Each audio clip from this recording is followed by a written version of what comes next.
Hi guys, welcome to a very special interview today that we've got going on with Max Cruz, new writer to WrestleZone.com.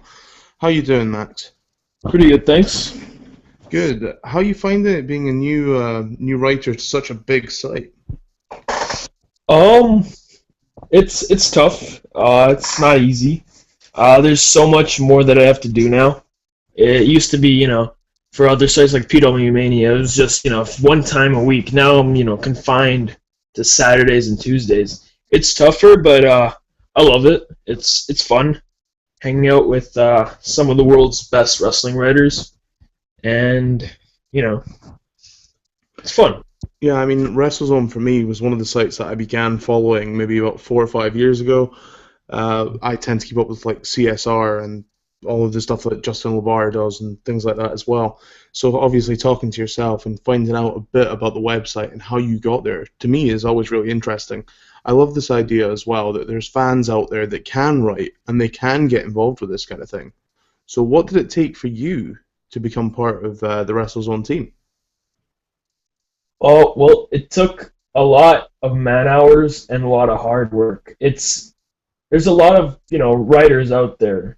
It's not a small like business. Like it took a lot. It took me a year just to, break through somewhat to get on sites like WrestlingNews.co and people and then from there it just escalated, and doing the mailbag section here, so Yeah, it's do you want to tell our listeners a little bit about the mailbag? I mean, personally, I love the article. Just read through it again for about the third or fourth time, catching up on some of the questions. well, it's I'm doing it every Tuesday and Saturday on WrestleZone, and you can send in questions to wzmailbag@gmail.com or on the form there. It's you know, it's a segment for the fans really.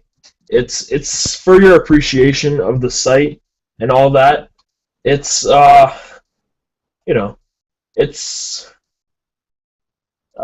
yeah, that's basically it. I don't, Yeah, I mean, from what I established from it was essentially it's a Q and A, but it's done on a larger scale. Obviously, the fans of the website can ask you, and I mean, with WrestleZone having more than I think it's 80,000 likes on Facebook and subscribers and things as well. I mean, you're bound to get a load of questions in. So, how do you choose the questions that you'd be answering? um creativity that has to be a big factor.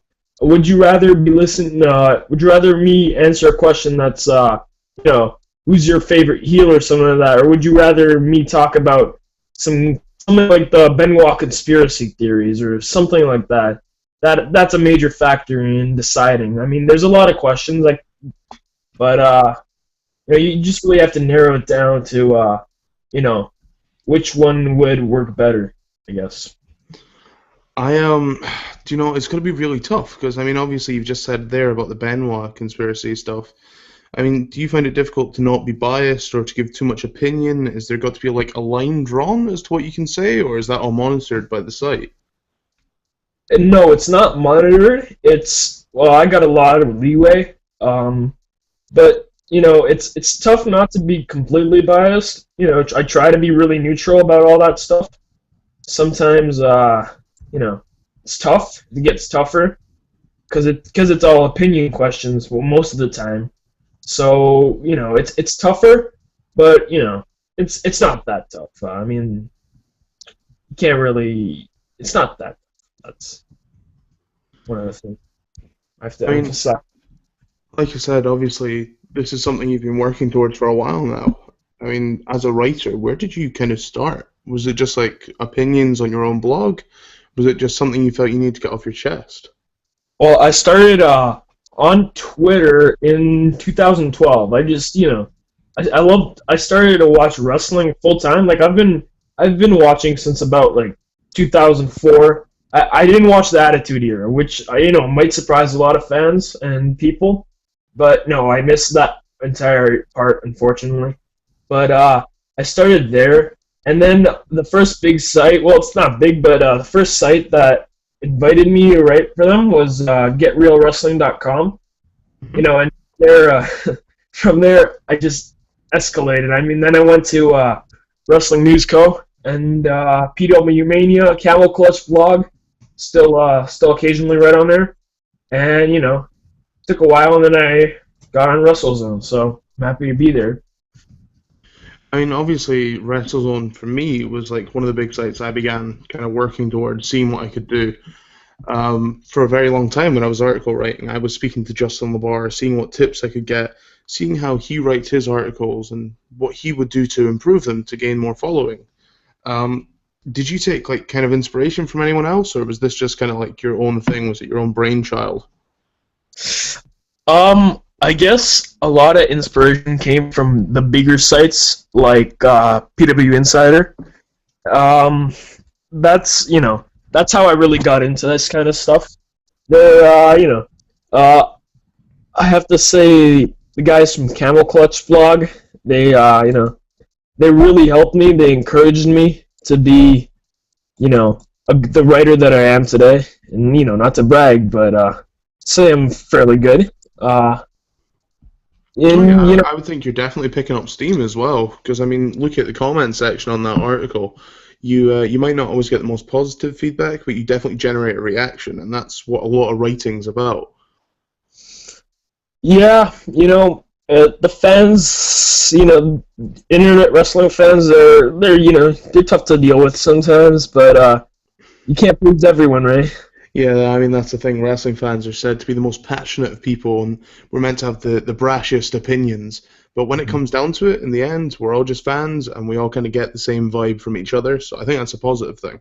Mm-hmm. Yeah, I gotta agree. That's true. It's a collaboration. That's what it is, really. Of course, I mean, when you start getting that think tank rolling, and you can get everyone's opinion, and you start getting a bigger idea of what can go on. Mm-hmm. So, what for you is like the big goal? I mean, obviously, just now you're writing, and you're writing for WrestleZone. Are you aiming towards having your own, your own style podcast, your own show? Is it maybe even wrestling journalism? Oh, that's something I think about a lot. I don't like WrestleZone. It is the biggest wrestling site in the world, besides WWE.com. So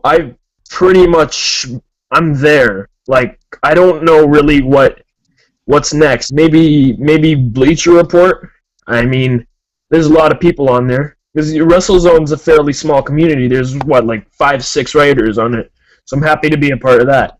I guess I want to extend into podcasting. That's why I'm actually, doing it right now with you. I wanted to, I want to start off there, and then who knows what the future holds?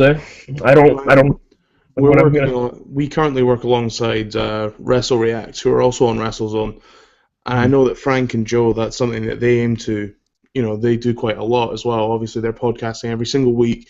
They're giving the fans their opinions. Would it be like an opinionated show that you would aim to do, or is it just something fresh, something different?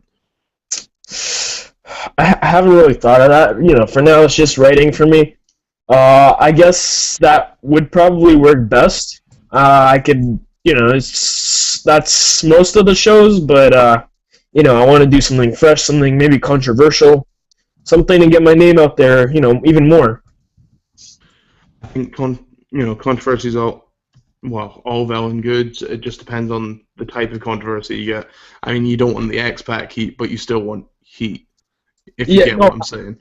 By controversial is, something that people don't do. Would you rather hear or read an article about, who the best heel is in the WWE, or something along the lines as John Cena is the biggest heel in WWE?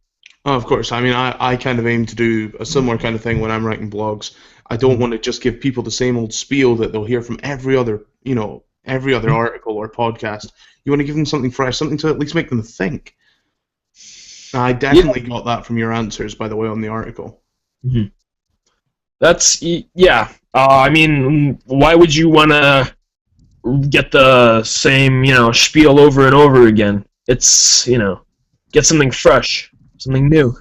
Oh, man, I swear, if I read another thing saying that Cena should turn heel,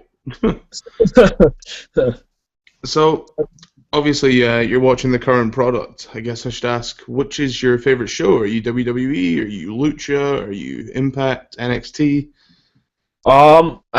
you know, I gotta be the stereotypical wrestling fan. I gotta say WWE because I Absolutely live nothing wrong with that, man. I live in Canada. I don't get Lucha Underground here. I don't even get TNA.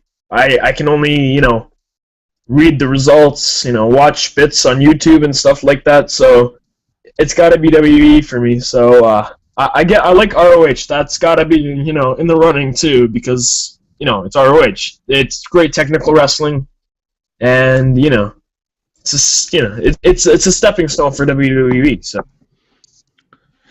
It is. I mean, it's a very big thing. I know Krista, who comes on our show quite often. She's always on Lowdown with us. Um, she struggles as well watching certain shows. Was it a big deal, obviously, when you guys got the network up in Canada as well? I mean, obviously that'll be making your job easier too. yeah, it's funny because when we first got the network, it was crap. Sorry for pardon my language, but No, it's cool.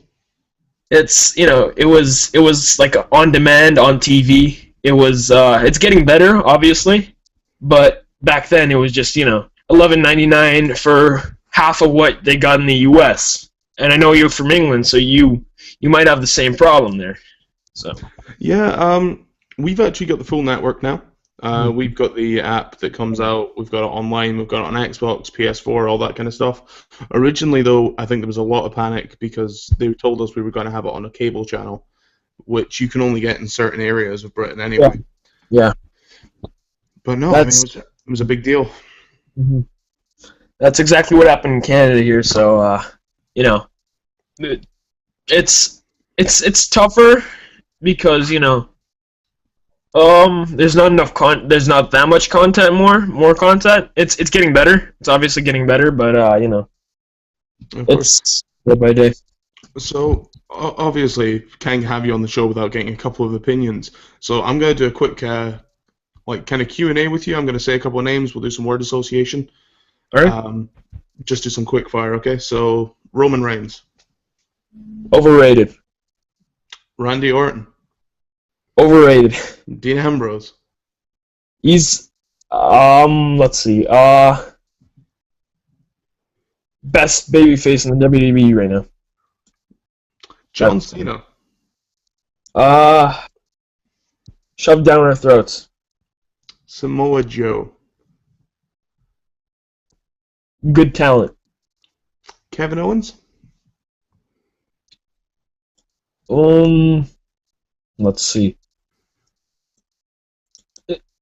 Close to stardom. okay, Michelle Beadle, You don't even want to know what I think about her. Vince Russo, Uh, you know, I'm gonna have to say I'm fine with him, but he's yeah, on Russell's Zone at one point, but not the biggest fan of his. yeah, nothing wrong, man. It's all just opinion. Um, Big Show, Mark Henry, and Kane, Retire. Bray Wyatt, He's a fantastic, honestly. and last but not least, Triple H. Um, we see too much of him. Okay. So who at the moment, obviously trying to avoid the obvious question, who at the moment in WWE stands out the most for you? Oh, right now it's got to be Dean Ambrose, actually. Compared to like Daniel Bryan, who's obviously injured right now, but Dean Ambrose, he's got great character. He can really go far. It's too bad that he's not in a higher position in the card. It's I would love to see him be a main event caliber player, not just feuds with mid card guys. I kind of can't jump on that one because I mean the guy's in the main event for Payback this Sunday. Yes, I guess, but do you think WWE really wants to put him in the main event, or is he just there because? I think, to be honest with you, he's primed, very much primed to get a push to be a babyface, and I think they turn him by SummerSlam. You think? I think SummerSlam he turns on Roman. Yeah. You know, the heels are always better. That's just my opinion, but yeah, he probably will turn heel just because. You need that on a T-shirt. Heels do it better. Like that. He's gonna be heel, I think, in a few months too, because WWE always want something fresh, always turning guys. Of course, I mean, it just seems too perfect as well. The fans are getting behind him, and when's better to turn a guy than when all the fans are supporting him? Just look at Big Show. How many times has the guy turned heel? Every time someone gets behind him, they flip the switch on him. Yeah, it's a shame. Obviously, Payback coming up this weekend. What's your predictions for the main event? I say Rollins retains. I don't think they're going to take the title off him right about now. But, anything can happen. They might, want to shove Roman Reigns down our throats. So I don't think that's what's going to happen. I think they're going to keep it on Rollins for now. Yeah, I'm fairly set that they're going to keep it on Rollins until at least SummerSlam and then have Brock come back. Mm-hmm. Yeah, that sounds about right. I mean, Brock will crush him at SummerSlam. That's what I think. But it's kind of what I'm hoping for because, it'll lead to a nice story. You can either then, towards WrestleMania, go for your whole Roman Brock 2, so he's got his whole survival thing. He's now proven himself. Or you can get one of them to retain it again, and you have the Shield triple threat that everyone wants at WrestleMania.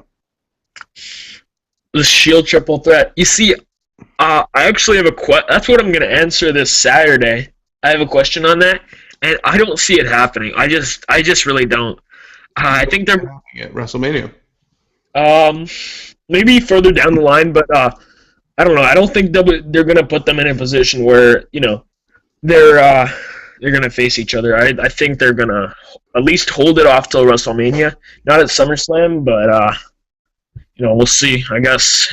To me, all it takes is a heel, a face, and a Money in the Bank, and that's it. Well, I guess that's a possibility. I don't know. I just don't see it happening until at least WrestleMania 32. Because that's WrestleMania 32. It's going to be the biggest WrestleMania ever. No, of course. Sorry, on you go. So it makes perfect sense to put that match then. To me, Mania 32 is the prime time to do it. You get Mania 32, you got a Shield triple threat, you get Brock versus Rock if needs be. I hope they don't, but it's a possibility. You've then got the option of Sting Taker, which you've got to know they're thinking about it. Mm-hmm. And then, of course, if you're trying to sell 103,000 seats, you take the biggest names on the card. Right. Yeah, you gotta go strong right away from the first match all the way to the end. To me, obviously it's a long way away, but there's still plenty of work to be done with the main roster card. Oh yeah, that's. Look how thin their main event talent is right now. They basically got Rollins and Orton. The other two, they're main eventers for now. I don't see them really, main eventing next pay-per-view, but they got a really thin one. They all constantly rely on constantly rely on those veterans, and I don't know. Obviously it's a big deal in WWE right now. Veterans kind of help towards the bigger pay-per-views because obviously they help with sales. It's not always a good thing, but it's time to start building stars, and I think the only real way to do that in the eyes of a lot of fans is to have the passing of the torch. Yeah, I agree. It's it's a passing of the torch, but it's a passing of the torch, but there's only so many times you can do it. Exactly. There, you just took the words right out of my mouth. You can't constantly do that. It just ruins it, frankly. Of course. Well, man, it's been awesome talking to you. next Thursday we're going to have an open chat. If you're wanting to meet a couple of other, obviously, article writers, podcasters, and you're looking to get that kind of thing started, feel free to come along, speak to us in there as well. Where do you want the guys to find you? Obviously, if they want to read your article, where's the best to go? You go WrestleZone.com, and I'm under the editorials page, or if it's new, it's under the homepage. And on Twitter, you can follow me at MaxCruzPW. Good times, man. Well, it's been great having you on, and hopefully again we can speak to you, and we'll see just how far you can get in the next year, man. I will. That definitely.